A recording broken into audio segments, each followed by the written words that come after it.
శుక్లాంబరధరం విష్ణుం శశివర్ణం చతుర్భుజం ప్రసన్నవదనం ఛాయేత్ సర్వవిఘ్నోపశాంతయే. మనం అందరం కూడా గణపతి ఉత్సవాలు చాలా ఘనంగా జరుపుకుంటున్నాం. ఇవాళ ముగింపు అనంత చతుర్దశి, అనంత పద్మనాభస్వామి వ్రతం కూడా చేస్తారు. మనలో ఉన్నటువంటి వక్ర గుణాలని తొలగించుకోవడానికి చక్రస్నానం చేయిస్తారు విష్ణువుకి. అన్నమాచార్యుల వారు ఈ పాట రాశారు. ఏ పూజకైనా సరే గణపతి కావాలి మనకి. ఓ చిన్న తమలపాకు మీద కూర్చోబెడితే చాలు, అదే ఆయనకి సింహాసనం. గణపతి భారతీయ జనపతి. మనం ఆ గణపతి యొక్క వైభవం ఇప్పటిది కాదు, ఎప్పటి నుంచో ఉంది. సరే, కాలానికి అందినంత వరకు 4-5 శతాబ్దాలలో గుప్తుల కాలం నుంచి కూడా ఈ గణపతి పూజ జరుగుతూ ఉన్నది. గాణపత్యం అనేటువంటి ఒక వాదం కూడా ఉంది. వేదం కూడా అన్నది గణానాన్త్వా గణపతికం హమామహే అని చెప్పి వేదం కూడా వర్ణించింది. అయితే గణము అంటే ఏమిటి ఇది తెలుసుకోవాలి. గుణము అంటే మనకు తెలుసు, మంచి లక్షణం. గణము అంటే సమూహము అని అర్థం. అందుకనే మనం గణతంత్ర దినోత్సవం కూడా జరుపుకుంటాం. ఒక సమూహంగా, ఒక సమాజంగా విజయం సాధించినటువంటి రోజు, రాజ్యాంగాన్ని అమలులోకి తెచ్చుకున్నటువంటి రోజు గణతంత్రము. అది మొత్తం మన దేశ ప్రజల గురించి మాట్లాడేటువంటి తంత్రం అది, ఆ యొక్క దినం అది. కాబట్టి గణము అంటే సమూహము. ఈయన గణాధిపతి, గణములకు కూడా అధిపతి ఈయన. ప్రమద గణాలని ఉంటాయి, అవి మనల్ని రక్షిస్తూ ఉంటాయి. ఈ గణములకు అధిపతి కాబట్టి గణము అంటే సమూహం. కాబట్టి మనము కేవలము గుణగణము అనేటువంటి దాంట్లో, గుణగణాలు అంటే గుణాన్ని గురించి, లక్షణాల గురించే మనం ఆలోచిస్తాం. మన యొక్క పిల్లల్లో కానీ, ప్రజల్లో కానీ జనరల్గా మంచివాడా కాదా అనేటువంటి విషయం ఆలోచిస్తాం. కానీ గణగుణం ఉందా సమాజంలో? గణగుణం ఉన్నదా? సమూహంగా, ఒక సమాజంగా నిలబడి శక్తిని ప్రదర్శించే గుణం ఉన్నదా హిందూ సమాజంలో? కలిసి పనిచేసే కళ ఉన్నదా? దీనికి సంబంధించినటువంటిది గణగుణము. కాబట్టి ఇది కూడా మనకు కావాలి. కాబట్టి గణపతి పూజ ద్వారా మనకు ఈ గణగుణము కూడా అబ్బుతుంది. ఈ గణగుణాన్ని కూడా అలవాటు అవుతుంది. స్వాతంత్ర సమరంలో బాలగంగాధర తిలక్ ఈ విధంగా సామూహికంగా గణపతి ఉత్సవాలు చేయడం ద్వారా స్వాతంత్రోద్యమం వైపు ప్రజల్ని నడిపించాడు. అందరూ ఒక చోట కలవడం, అందరూ భారతమాతకి జై అని నినదించడం. గణపతికి జై అంటే భారతమాతకి జై అనే అటువంటి ఒక చరిత్ర మనకున్నది. అదే ఇప్పటికీ కొనసాగుతూ ఉన్నది. మరి గణపతి యొక్క ఆకారం చూసినట్టయితే పెద్ద చెవులు. ఆ పెద్ద చెవులు ఏం చెప్తాయి మనకి? శ్రద్ధగా వినండి. వినదగునెవ్వరు చెప్పిన వినినంతన వేగపడక వివరింపదగున్ కానీ కళ్ళ నిజము తెలిసిన మనుజుడెప్పో నీతిపరుడు మహిళో సుమతి. సుమతి శతకం చెప్తోంది. కాబట్టి వినాలి. చాలామంది వినడం కంటే ఎక్కువ మాట్లాడడానికి ప్రాముఖ్యతనిస్తూ ఉంటారు. వినాలి, ఎవరు ఏం చెప్పినా వినాలి. వినే గుణం కావాలి. అలాగే చిన్న కళ్ళు. చిన్న కళ్ళు అంటే సూక్ష్మ దృష్టి కావాలి మనకి. ప్రతి విషయంలోనూ స్థూలంగా ఆలోచించాలి, కానీ సూక్ష్మంగా కూడా ఆలోచించాలి. పెద్ద తలకాయ చాలా పెద్దది, పెద్ద తలకాయలో ఎన్నో ఇముడ్చుకుంటాడు ఆయన. కాబట్టి అటువంటి అన్నీ కూడా మన యొక్క తలలో ఇముడ్చుకునేటువంటి పెద్ద తలకాయ అంటుంటారు చాలామంది. గ్రే హెయిర్డ్ బాడీ అంటుంటారు, గ్రే హెయిర్డ్ మ్యాన్ అంటారు. కాబట్టి అదొక జ్ఞాన ఖని. ఆ రకంగా ఆయనకి పెద్ద తలకాయ. అలాగే చిన్న నోరు, కొంచెమే మాట్లాడడం, ఎక్కువ మాట్లాడకపోవడం. చాలామంది మనం చూసినట్టయితే అనేక ప్రాజెక్ట్స్లో, అనేక ప్రకల్పాలలో చాలా తక్కువ మాట్లాడతారు, ఎక్కువ పని చేస్తుంటారు. వాళ్ళే నిజంగా ఒక పెద్ద భవనానికి పునాదిగా ఉంటారు. పునాది సమాధిగా మిగిలిపోతూ ఉంటుంది చాలాసార్లు. వాళ్ళు మాట్లాడరు, కానీ పని చేస్తారు. కాబట్టి ఆ రకంగా కర్మయోగులు చాలామంది ఉంటారు, తక్కువ మాట్లాడతారు. కాబట్టి తక్కువ మాట్లాడి ఎక్కువ పని చేసేవాళ్ళు కావాలి. ఆయనకి పెద్ద కడుపు, అన్ని కడుపులు దాచుకుంటాడు, అందరినీ కడుపులు దాచుకుంటాడు. ఆ రకంగా అందరి వాడుగా, అందరూ చెప్పిన విషయాల్ని ఆయన దాచుకునేటువంటి వాడుగా, కడుపులో పెట్టుకునేటువంటి వాడుగా, ఆయన అన్ని కడుపులో పెట్టుకుంటాడు అంటుంటారు మనం కొంతమందిని చూస్తుంటే. అంటే మంచి చెడు అనేటువంటిది కాకుండా అందరినీ సమంగా ప్రేమించేటువంటి ఒక తత్వం. అలాగే తొండ ఉంది ఆయనకి. ఆ తొండం అనేటువంటిది అది ఒక సమర్థతకి చిహ్నం. ఆ తొండంతో ఏమైనా చేయగలుగుతాడు ఆయన, ఏవైనా చేయగలను అనే ఆత్మవిశ్వాసం కలిగించేటువంటిది తొండం. ఆ రకంగా తొండం ఉన్నది. తొండము నీగదంతమును తోరకు బొజ్జయు వామహస్తమున్ అని చెప్పి మనం పాడుతూ ఉంటాం.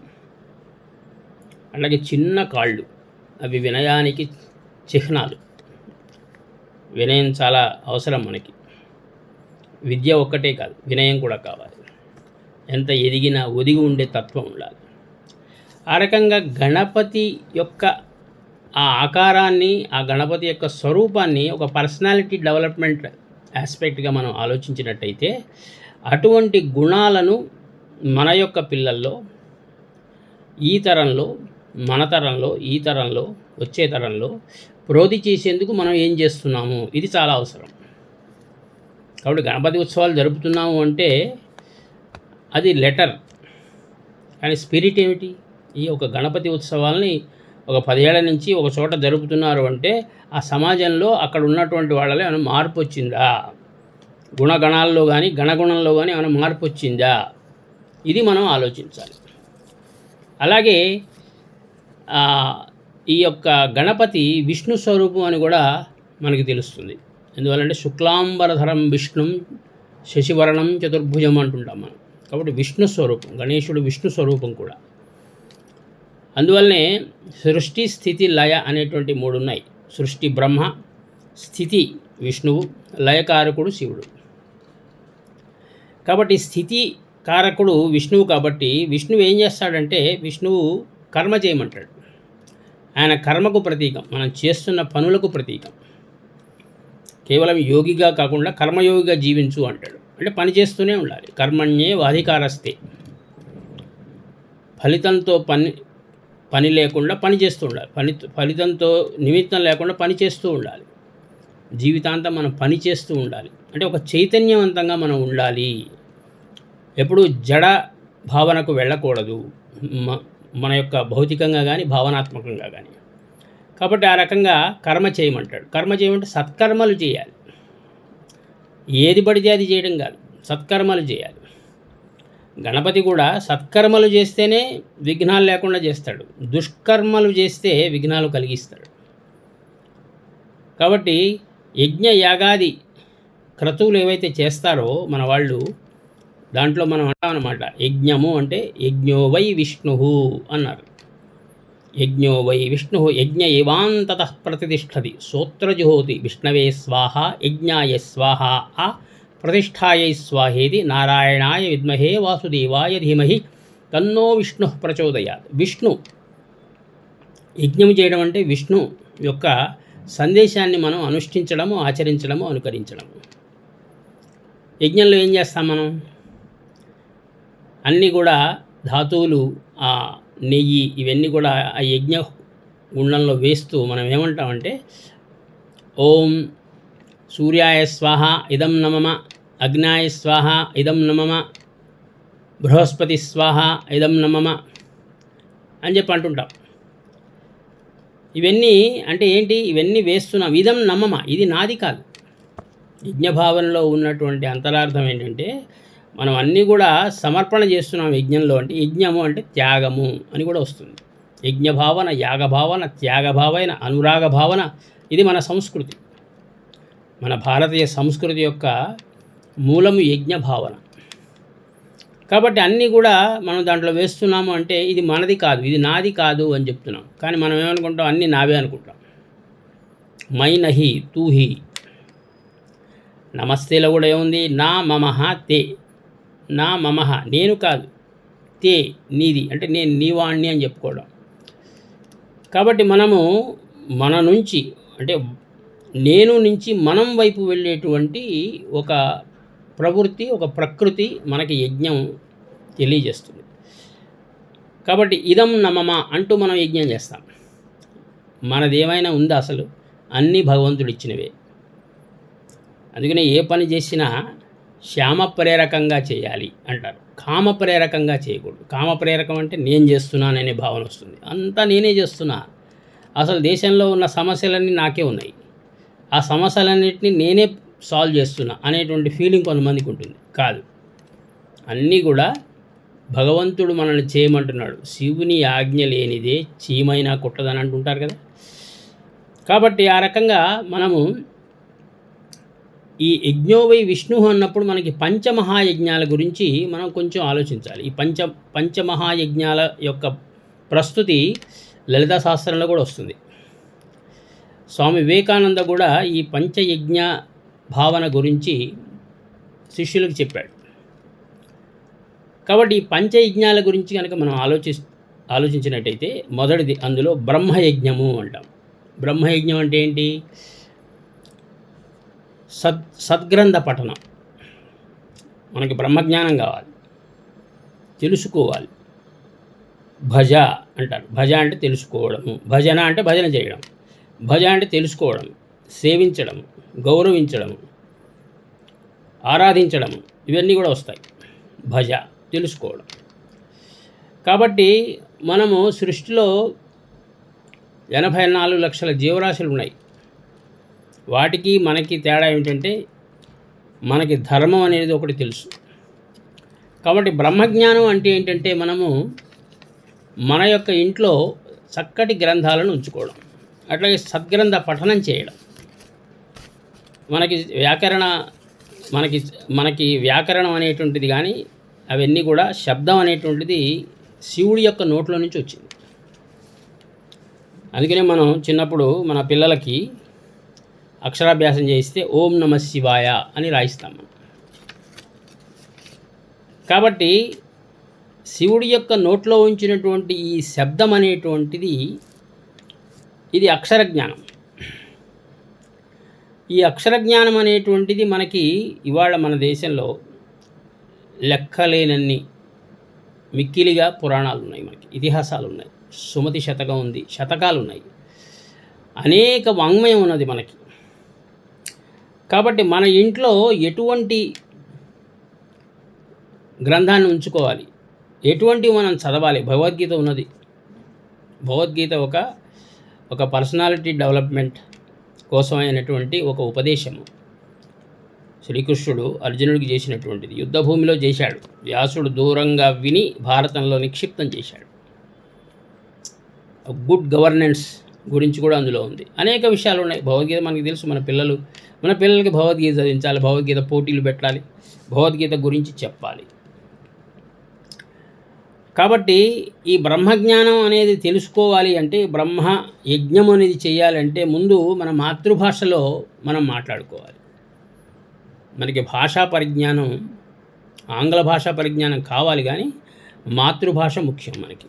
మన దేశంలో సుమారుగా 1750 మాండలిక భాషలు ఉన్నాయి. మాండలిక భాషలు అంటే ఎక్కడికక్కడ ఎవరికి వాళ్ళ యొక్క స్థానికంగా ఉండేటువంటి భాష మాట్లాడుకోవడం. ఇంకో తెలుగు రాష్ట్రాల్లోనే తెలుగుని అనేక రకాలుగా మాట్లాడుతుంటారు. మనం భాషలెన్ని పలికినా భావ సంపద ఒక్కటి అన్నట్టుగా అనేక భాషలు ఉన్నాయి మనకి. కానీ మన మాతృభాషని మనం గౌరవించాలి. కాబట్టి మమ్మీ, డాడీ ఈ పదాలు అనేటువంటివి ముందు అసలు బ్రహ్మజ్ఞానానికి ఇవి పెద్ద అవరోధాలు. Mummy dead body, daddy illegal father. CH brown ఎవరైతే బ్రిటిషర్ ఉన్నాడో ఆయన రాసిన డిక్షనరీలో ఉన్నటువంటి అర్థాలు ఇవి. కానీ మనం వీటినే ప్రోత్సహిస్తూ ఉంటాం. కాబట్టి ముందు మన భాషలో మన పిల్లలు మాట్లాడుకునే విధంగా, ఎందుకంటే మన భాషలన్నీ కూడా ఫొనెటిక్ లాంగ్వేజెస్. మనం ఏది మాట్లాడితే అదే రాస్తాం. రామ, RAMA. ఆంగ్లంలో కూడా అదే రాస్తాం, తెలుగులో కూడా రామ అని రాస్తాం. కానీ ఆంగ్లంలో RAMA రమ కూడా అవుతుంది. PUT పుట్ అవుతుంది, BUT మాత్రం బట్ట అవుతుంది. ఎలా? కాబట్టి మన భాషలో ఆ దారిద్ర్యం లేదు, ఆ దౌర్భాగ్యం లేదు. కాబట్టి మన భాషలో మన యొక్క భాషా పరిజ్ఞానం పెంచుకుని మన భాషలో ఉన్న బ్రహ్మజ్ఞానాన్ని మనం సంపాదించాలి, బ్రహ్మయజ్ఞం చేయాలి. ఇందుకోసం శతక సాహిత్యం కావచ్చు, ఇంకా ఏవైనా సరే ప్రబంధాలు కావచ్చు, ఎన్నో చదవాల్సినటువంటి అవకాశము అవసరం మనకు ఉన్నాయి. ఎన్నో విషయాలు తెలుసుకోవాలి. నాలెడ్జ్ ఈజ్ అ ఓషన్ అంటారు. రంగజ రాతిభంగ ఖగరాజ తురంగ విపత్ పరంపరో తుంగ తమః పతంగ పరితోషిత రంగ దయాంతరంగ సత్సంగ ధరాత్మజ హృదయ సారసభృంగ మాతంగ శుభంగ భద్రగిరి దాశరథి కరుణాపయోనిధి. దాశరథి శతకం. ఎంత అందమైనటువంటి భాష మనది. అహములు సన్నములయ్యను దహనము హితమయ్య దీర్ఘదశలయ్య నిశల్ కడు శీతోపేతంబై ఊహూయని మనకెలోక ముర్వీనాథ. శీతాకాలం అనేటువంటి పాఠంలో రాసేటువంటి పద్యం ఇది. ఇట్లా మన భాషలో ఉన్న ఆనందాన్ని మనం అనుభవిస్తూ బ్రహ్మజ్ఞానాన్ని పెంచుకోవాలి. మన ఇళ్లలో అటువంటి మంచి గ్రంథాలు, అటువంటి సాహిత్యం ఉండే విధంగా మనం ప్రయత్నం చేయాలి. మన పిల్లలతో చదివించాలి. దేశభక్తి కంటే దేవతార్చన లేదు, స్వార్థపరత కంటే చావు లేదు, సానుభూతి కంటే స్వర్గము లేదురా లలిత సుగుణ జాల తెలుగు బాల అని మన సాహిత్యంలో అనేక పద్యాలు, శ్లోకాలు ఇవన్నీ కూడా వస్తాయి. ఆ రకంగా మొదటిది బ్రహ్మజ్ఞానము, రెండవది పితృయజ్ఞం. బ్రహ్మయజ్ఞం మొదటిది, రెండవది పితృయజ్ఞం. పితృయజ్ఞం అంటే మన పెద్దల్ని గౌరవించాలి, మన యొక్క పెద్దలకి శ్రాద్ధ కర్మలు చేయాలి. మన పూర్వజులు అంటాం. మన పూర్వజులు అంటే కేవలం మన తల్లిదండ్రులు మాత్రమే కాదు, మన అమ్మ వైపు 3 తరాలు, నాన్న వైపు 3 తరాలు, లేకపోతే 10 తరాలు. జనరల్గా మనం మన యొక్క పూజా వీటిల్లో అంటుంటాం 10 తరాలు అటు 10 తరాలు ఇటు అని. కాబట్టి మన యొక్క పెద్దలు చేసినటువంటి మంచి పనులు కూడా మనం గుర్తుకు తెచ్చుకోవాలి, వాటిని గౌరవించాలి. కాబట్టి పితృయజ్ఞము అంటే ఏంటంటే పెద్దల గురించి తెలుసుకోవడం. ముందు పెద్దల గురించి తెలుసుకోవడము, పెద్దలు చేసిన మంచి పనులు.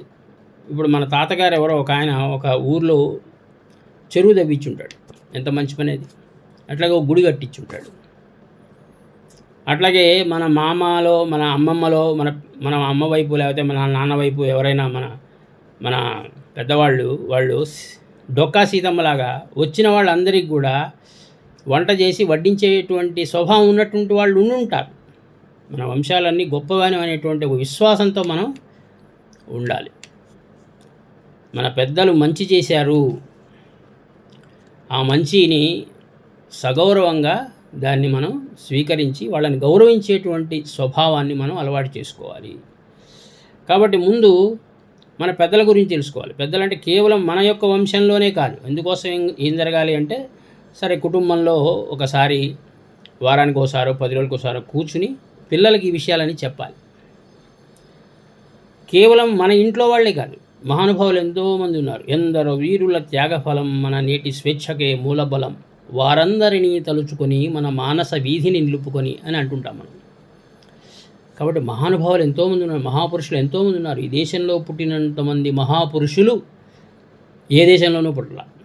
ఒకళ్ళు కాదు, అటు వాగ్గేయకారులు కావచ్చు, స్వాతంత్ర సమరయోధులు కావచ్చు, సామాజిక విశ్లేషకులు కావచ్చు, సమాజ సేవకులు కావచ్చు, సంఘ సంస్కర్తలు కావచ్చు, విద్యావంతులు కావచ్చు, ఒకటి కాదు ఇంకా ఏ రంగం తీసుకున్నప్పటికీ కూడా మన దేశంలో పుట్టినంతమంది గొప్పవాళ్ళు ఏ దేశంలోనూ మనకు కనపడరు.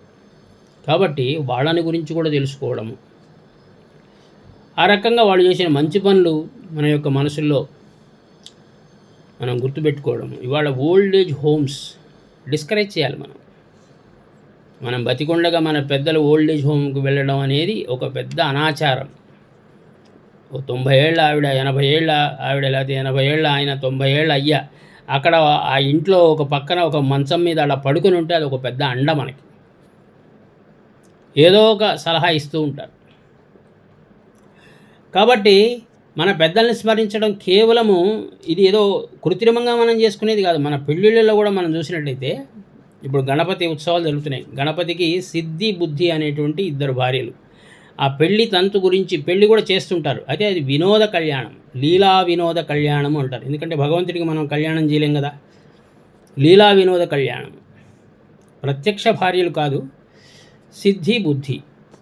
సిద్ధి బుద్ధిలకి పుట్టినటువంటి వాళ్ళు శుభము లాభము, వాళ్ళిద్దరు కొడుకులు. అందుకని చాలామంది వ్యాపారస్తులు శుభ లాభ అని పెట్టుకుంటారు వాళ్ళ యొక్క దుకాణాల దగ్గర. కాబట్టి ఆ పెళ్లి జరిగినప్పుడు కూడా ప్రవర చెప్పిస్తారు. గణపతి యొక్క ప్రవర, సిద్ధి బుద్ధి భార్యల యొక్క ప్రవర. సిద్ధి బుద్ధి. మీ తాతగారు ఎవరు? తాతగారంటే త్రికూటాచల వర్మ అంటారు, ముత్తాతగారు. తాతగారెవరు? హిమాచల వర్మ. తండ్రి గారెవరు? మైనాకాచల వర్మ అని చెప్పిస్తారు. అట్లాగే ఇటు గణపతి వైపు మీ ముత్తాతగారెవరు? పరమేశ్వరుడు. మీ తాతగారెవరు? సదాశివుడు. మీ నాన్నగారెవరు? శివుడు అని చెప్పిస్తారు. అంతా శివమయమే, అంతా రామమయమే. యజ్ఞకించిత్ జగత్సర్వం దృశ్యతే యశ్రుదేపివ అనంతర్వహిశ్చతత్సర్వం వ్యాప్య నారాయణ స్థిత అంటుంటారు మన వాళ్ళు. అంతా నారాయణుడి యొక్క మయం, అంతా రామమయం.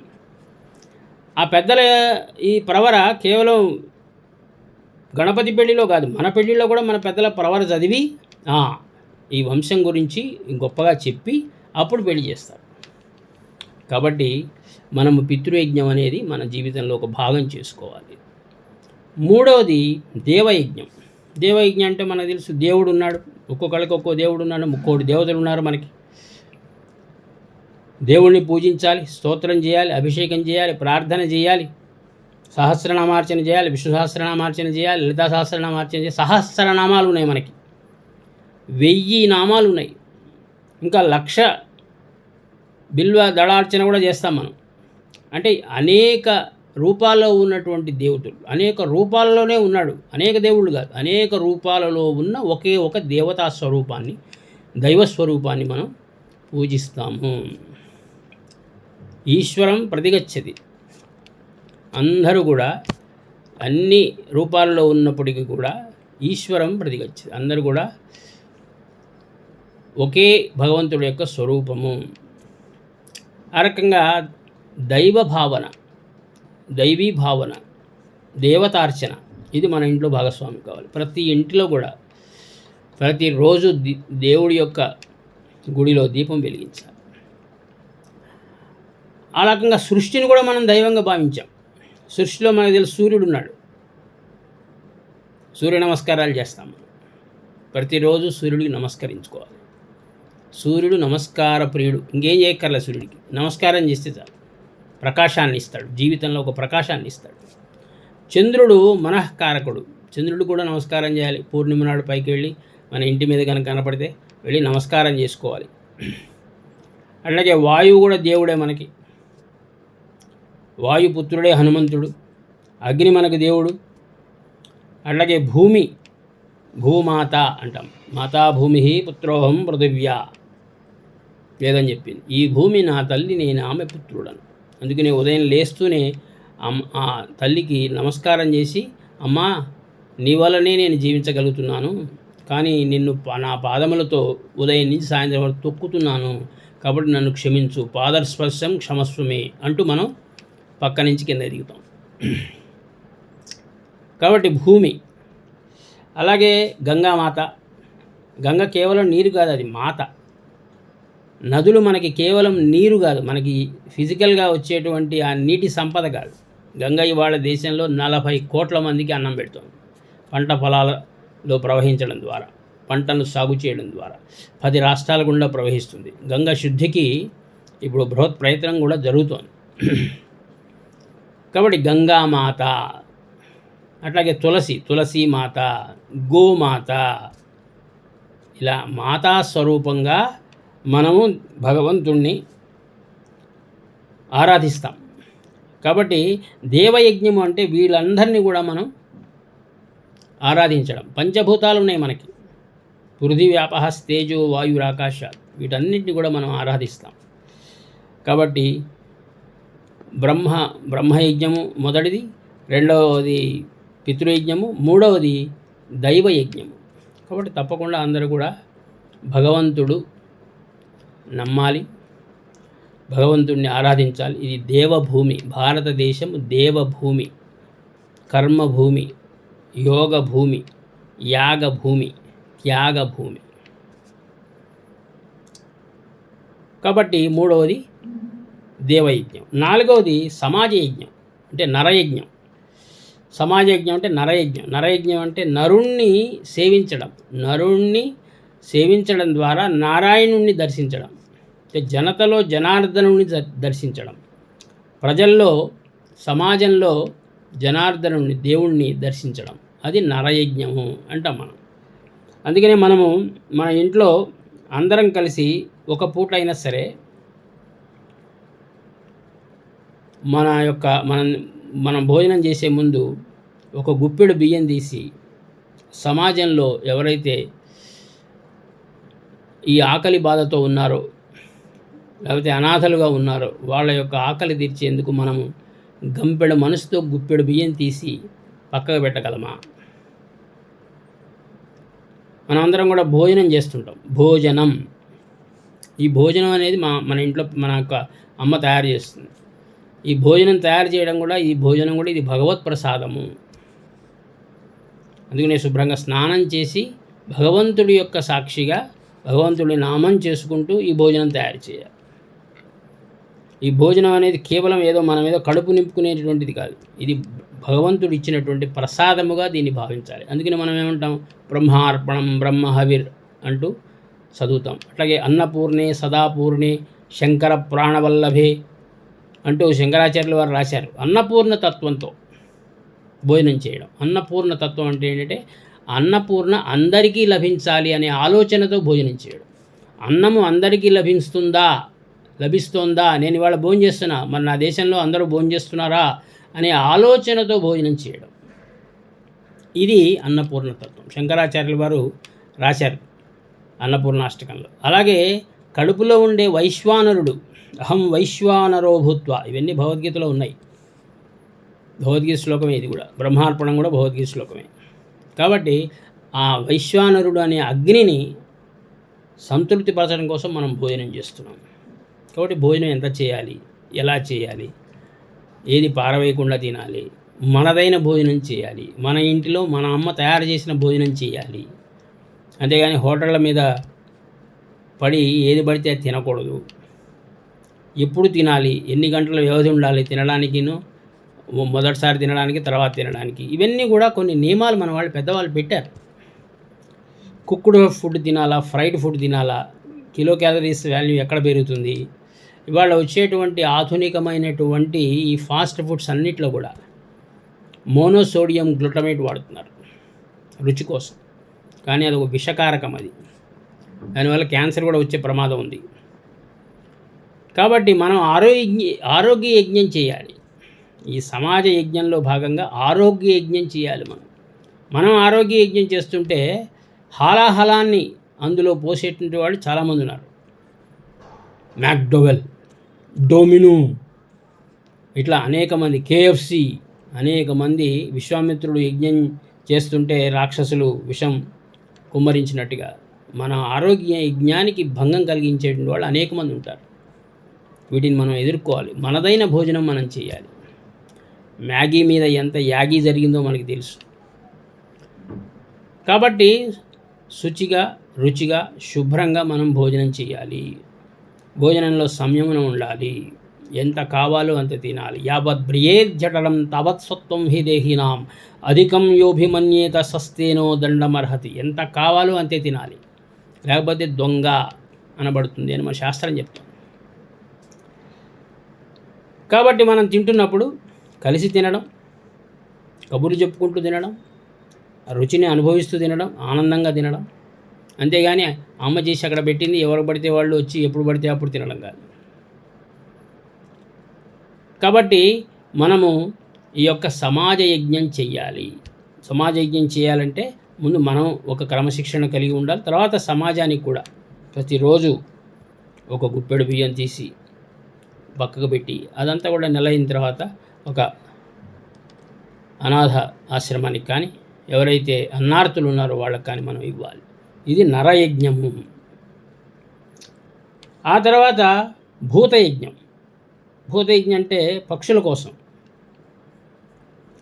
జంతువుల కోసం మనం ఒక పెద్ద ఉద్యానవనం, మన ఇంట్లో ఉద్యానవనం కట్టుకున్నాం అనుకోండి, దాని అర్థం ఏంటంటే మనం వెళ్ళి కూర్చుని హ్యాపీగా సాయంత్రం పూట ఎంజాయ్ చేయడానికి కాదు. పక్షులు వస్తాయి ఇక్కడికి, పక్షులు రావాలి. పక్షుల కోసం వనాలు కావాలి, వనరక్షణ కావాలి, ప్రాణి రక్షణ కావాలి, వనప్రాణి రక్షణ కావాలి. వృక్షో రక్షతి రక్షిత, ఇది పర్యావరణంతో కూడా ముడిపడి ఉన్నటువంటి విషయం. ధర్మో రక్షతి రక్షిత లాగా వృక్షో రక్షతి రక్షిత. కాబట్టి భూతయజ్ఞం చేయాలి. మనం అన్నం తిన్నప్పుడు ఒక ముద్ద తీసి అక్కడ బయట ఒక పక్షికి, లేకపోతే మనం చూస్తుంటాం ఎండాకాలంలో కొన్ని నీళ్లు పెట్టండి, అవి అల్లాడిపోతాయి. అవి చూడండి ఎంత క్రమశిక్షణగా ఉంటాయో. ఉదయం నుంచి సాయంత్రం 5 దాకానే వాటి యొక్క వేట తిండి కోసం, ఆ తర్వాత అసలు అవి కనపడవు. వాడికి ఒక డిసిప్లిన్ ఉంది. మానవుడు ఒక్కడే స్వతంత్రుడు. అందుకనే సమాజంలో సమస్యలకి మూలం మానవుడే, సమస్యలకి మూలం మానవుడు అని చెప్పి మన పెద్దలు ఏం చేశారంటే వ్యక్తిని సంస్కరించాలి. దాని యొక్క స్థావరం ఏంటంటే, కేంద్రం ఏంటంటే కుటుంబము. కాబట్టి కుటుంబాన్ని సంస్కరించాలి. ఇప్పుడు మన కుటుంబ వ్యవస్థ చాలా గొప్పది. వేల సంవత్సరాల జాతీయ జీవన ప్రవాహం అక్షుణ్ణంగా అప్రతిహతంగా సాగిపోతుంది అంటే దానికి కారణము మన కుటుంబ వ్యవస్థ. కొన్ని బలహీనతలు, కొద్దిగా బలహీనపడింది, దాన్ని మనం సంస్కరించుకోవాలి. ఆ రకంగా మన కుటుంబ వ్యవస్థను బలోపేతం చేసుకోవాలి.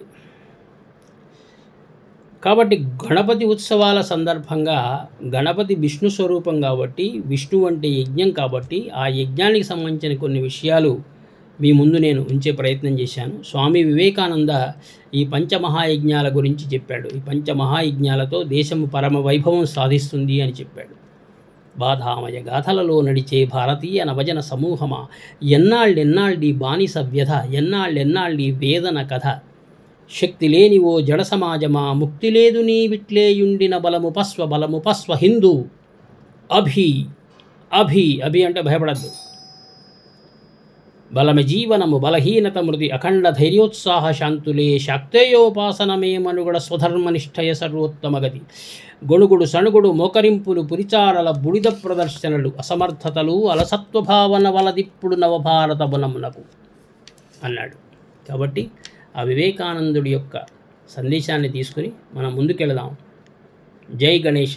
ఈ గణేష ఉత్సవాలలో మనం చేస్తున్న ప్రతి పని కూడా మన పిల్లలకి సంస్కారం ఇచ్చేదిగా ఉండాలి. అంతేగాని తంబో లాంటి ఆటలాడి డబ్బుతో గ్యాంబ్లింగ్ లాంటి వ్యవహారాలు మనం చేయకూడదు. దానికి ఒక మార్క్స్ ఇవ్వాలి. మార్క్స్ ఇచ్చి మార్క్స్లో ముందు ఫస్ట్ ఎవరు వచ్చారు అనౌన్స్ చేయాలి. ఈ డబ్బు ప్రభావాన్ని మనం తగ్గించాలి. గణపతి యొక్క స్వరూపంలో ఉన్న మంచి విషయాల్ని మనం తెలుసుకుని మనం ముందుకెళదాం. జై గణేష, జై శ్రీరామ్.